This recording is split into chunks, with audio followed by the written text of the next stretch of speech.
So, shout out to Steam for being really quick with refunds. On a totally unrelated note, let's discuss Centralia Homecoming.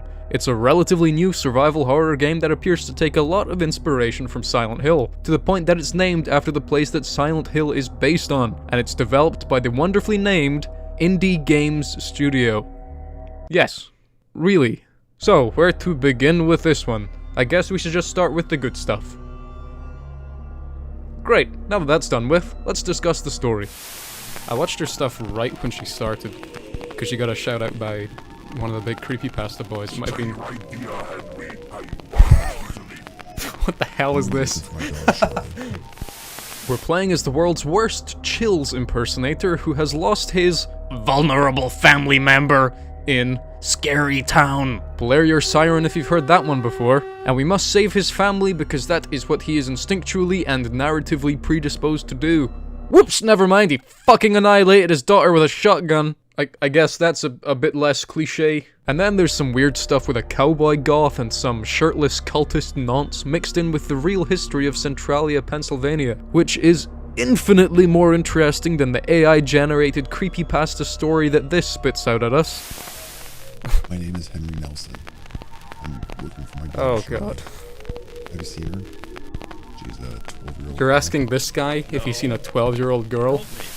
And talking about spitting things out, this developer has released, or at the very least, scheduled, 11 games this year so far, including classics such as House of Evil 2, with mostly negative reviews, 6120, with mostly negative reviews, Ebola, with surprisingly mixed reviews, Doom in the Dark, which looks scarily like The Last Cowboy, and also Centralia. No, not Centralia Homecoming, which is this game, but instead just regular old Centralia. Mostly negative reviews. So I'm sure you'll share my confusion when I tell you that this game has mostly positive reviews. What does this mean? Has Indie Games Studio turned a new leaf? Were all of their older projects simply building up to this? Is this game... good? Well, no, and oh dear god, no. Oh. Okay, so aiming down sights does not actually aim down sights, it just holds the gun up to the center of the screen. Like if you can see where the crosshair is, bam, totally different. So let's discuss the gameplay. For the most part, it's just your standard Unreal Engine indie FPS shovelware, but it has this wacky shop interface where you exchange gems and bracelets for money, which you then exchange for mostly useless weapon upgrades, which are built into your PDA? What year is it? And why does my PDA accept gems? And why are there gems in my scary ghost town game? Believe me, I wish I had answers, but instead, I just have gems.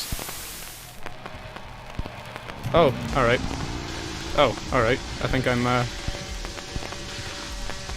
What are you doing? Mate, why are you dual-wielding hammers? Why is this so loud? Oh my god. Hang on, I think I'm making slight progress, though.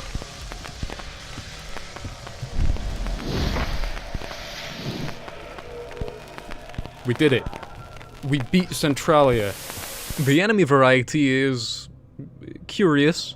You get zombies, you get dogs, you get... and you get... not much else. And all of the enemies have the same mechanics. Shoot them with shoot machines. The FPS nature of the gameplay does detract a little from the spookiness here in my opinion, but this doesn't apply to all action horror games. But this...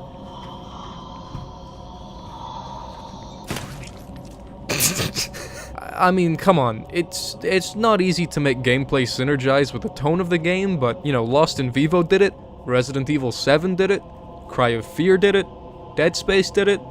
Actually, you know what? It's not that hard. Why is my flashlight so weak? Why is there a British phone box here? What is this? Now let's move on to everyone's favorite regular segment of my reviews, Urban Street Planning Chat.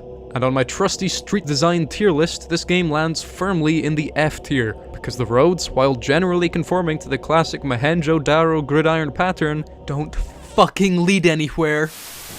This is what's stopping Cthulhu from waking up. He like opens one eyelid and he sees this game and he's like, nah, I'll just wait another few eons.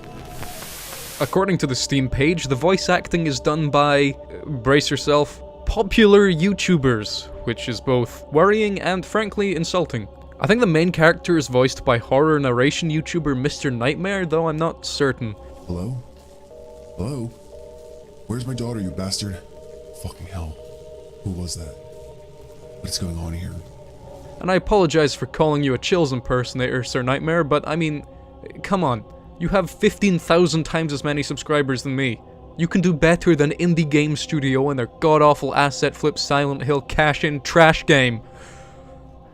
I should breathe more when I'm recording, Jesus Christ. That being said, Indie Game Studio, if you're listening, I'll happily voice act for you. You know, Doom in the Dark 3, Centralia Homecoming, fucking Ebola 2, I'll do any of it. The last thing you'd want in your coal mines is a satanic cult, but that might just be what you get. Oh man, I love Chills. I don't know who taught him to speak, but I want to meet them and shake their hand. Now we just have to address the game's core gameplay loop. Observe. Walk into building. Open apartment door. Scour the whole fucking place. The whole fucking place. Occasionally get into a tussle, sell some gems, repeat 9 to 12 times per building.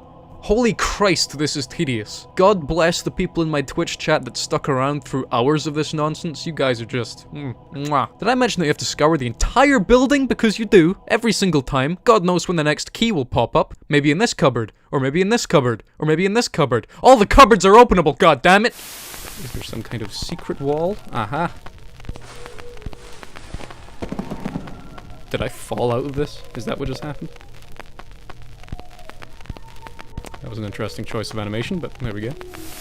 I don't think I've ever played a game this tedious. And this remains the only game that I've refunded so far in the history of my reviews. It's that bad. But is it worse than Lust for Darkness?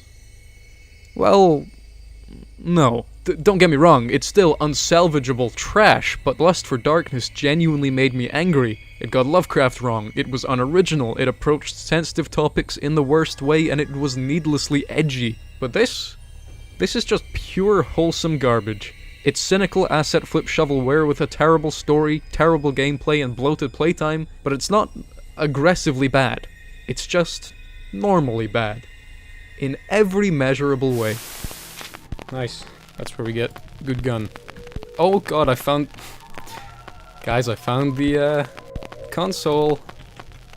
There's God mode. There it is. Let's not for now, but we can... Oh, hang on, yeah, no clip. Oh, ghost.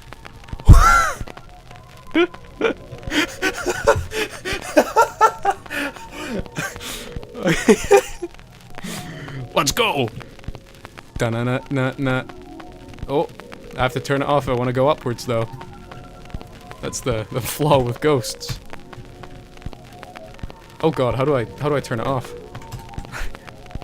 Oh shit, how do I turn it off? Oh fuck. The audio is scuffed beyond belief as well. There's no good sense of direction, pacing, or... None of you care about the audio fidelity of Centralia Homecoming, do you? No, I didn't think so.